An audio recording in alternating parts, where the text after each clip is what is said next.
অবশেষে জাতীয় পার্টি আসল ঘটনা বুঝতে পেরেছে। জাতীয় পার্টি জিএম কাদের, চুন্নু বা যারা নিজেদেরকে মূলধারা বলে দাবি করে তারা ইতিহাসের দ্বার প্রান্তে।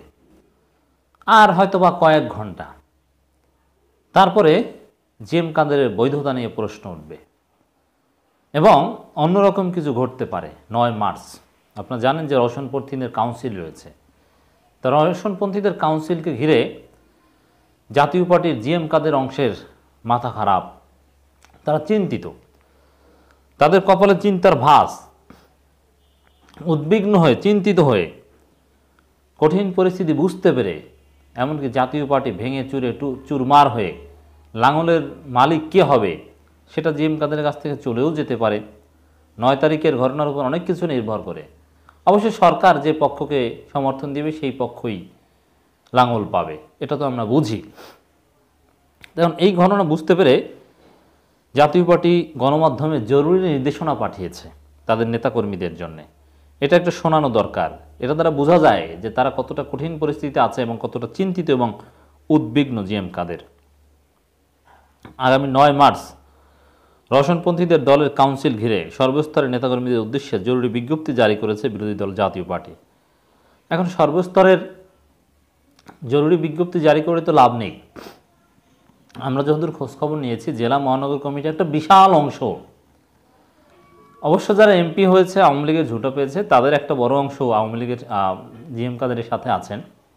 যারা বঞ্চিত, যেহেতু মোর দেন 90% বঞ্চিত, জেলা মহানগর কমিটিগুলো, উপজেলা কমিটিগুলো রওশনপন্থীদের সাথে যোগ দিচ্ছে না একটা বড় অংশ। এটা ঠেকাতে পারবে না, এসব জরুরি বিজ্ঞপ্তিতে কাজ হবে না। দলের যুগ্ম দপ্তর সম্পাদক মাহমুদ আলম স্বাক্ষরিত এই বিজ্ঞপ্তিটি গণমাধ্যমে পাঠানো হয়। দলের কেন্দ্রীয় জেলা, মহানগর, উপজেলা, পৌরসভা ও ইউনিয়নের নেতাকর্মীদের উদ্দেশ্যে দেওয়া বিজ্ঞপ্তিতে বলা হয়েছে, জাপা চেয়ারম্যান জিএম কাদের ও মহাসচিব মুজিবুল হক চুন্নুর নির্দেশনা ও আহ্বান ছাড়া অন্য কোনো ব্যক্তিবর্গের আহ্বান এবং জাতীয় পার্টির নাম ব্যবহার করে ঢাকায় বা অন্য কোনো স্থানে আয়োজন করা কোনো সম্মেলন, সভা, সমাবেশ কিংবা রাজনৈতিক কর্মসূচিতে অংশগ্রহণ না করার অনুরোধ করা হলো। আচ্ছা, জাতীয় পার্টির কি ইউনিয়ন পর্যায় পর্যন্ত সংগঠন আছে নাকি? ইউনিয়ন পর্যায় পর্যন্ত কমিটি আছে? এখনও নেই, ওগুলো অকার্যকর হয়ে গেছে বহুত আগে। জেলা পর্যায় পর্যন্ত আছে, উত্তরাঞ্চল উপজেলা পর্যায় পর্যন্ত, ইউনিয়ন পর্যায় পর্যন্ত সংগঠন আছে খুব কম। এখন এইসব নির্দেশনা বা এগুলোতে আলাদা কোনো তাৎপর্য বা আলাদা কোনো গুরুত্ব আমি দেখি না। কারণ যারা রওশনের সাথে থাকবে বা যাবে তারা এমনিতেই থাকবে বা যাবে, তারা এইসব জিএম কাদেরদের কথাই শুনবে না। আর এখন নির্দেশনা কি? আবার অনুরোধ করছে, অনুরোধের স্টাইলে নির্দেশনা। বিজ্ঞপ্তিতে আরও বলা হয়, চেয়ারম্যান ও মহাসচিবের গতিশীল নেতৃত্বে দল ও ঐক্যবদ্ধ।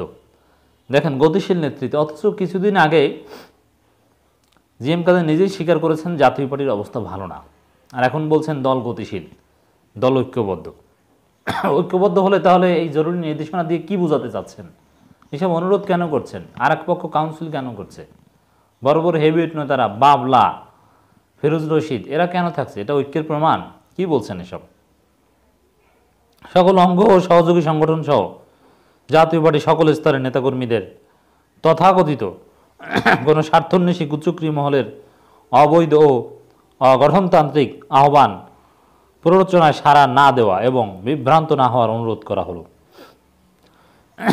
এর আগে দর্শক আপনারা জানেন, এটাও ইম্পর্টেন্ট, মার্কিন রাষ্ট্রদূত পিটার হাসের সঙ্গে ঘণ্টাব্যাপী বৈঠক করেছেন জাতীয় পার্টির চেয়ারম্যান বিরোধী দলের নেতা জিএম কাদের। বুধবার বিকেল 3টা থেকে 4টা পর্যন্ত এই দূতাবাসে বৈঠক হয়।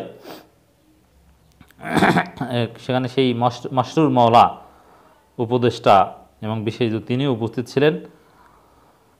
এই সাক্ষাৎ, এটাও এই কাউন্সিলকে ঘিরে জাতীয় পার্টির যে চিন্তা, যে উদ্বেগ, কি হয়, নেতৃত্ব তাদের কাছ থেকে চলে যায় কিনা, সেগুলোর সাথে সম্পর্কিত হতে পারে।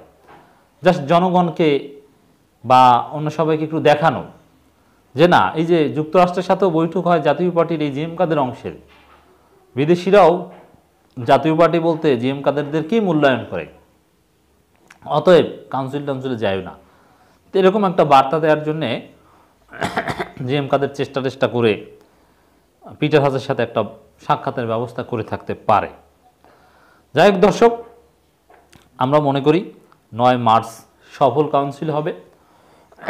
সরকারের একটা অংশের সহায়তা রয়েছে এবং 9 মার্চে কী পরিমাণ লোক উপস্থিত হয়, কোন প্রক্রিয়া কী হয়, তারপরে নির্বাচন কমিশনে সেগুলো জমা দিবে এবং তারপরে নির্বাচন কমিশন দ্বিধাদ্বন্দ্বে পড়ে যাবে যে আসলে লাঙল কাদেরকে দেওয়া হবে। জাতীয় পার্টি নাম দিক, তাদের তো সমস্যা নেই, কিন্তু লাঙলের মালিক কী হবে? হতে পারে জাসদের মতো 2 ভাগ হয়ে যেতে পারে, লাঙল একটা অংশ পাবে। তবে এটা একটা নাটক। দিন শেষে সরকারের চাওয়া অনুযায়ী যদি সরকারের কথায় উঠে না বসে, তাহলে জিএম কাদেরদের কাছ থেকে লাঙল চলে যেতে পারে। জিএম কাদেরদেরকে আরও গৃহপালিত করার জন্য সরকারের একটা টুলস রওশনপন্থীদের এই কাউন্সিল।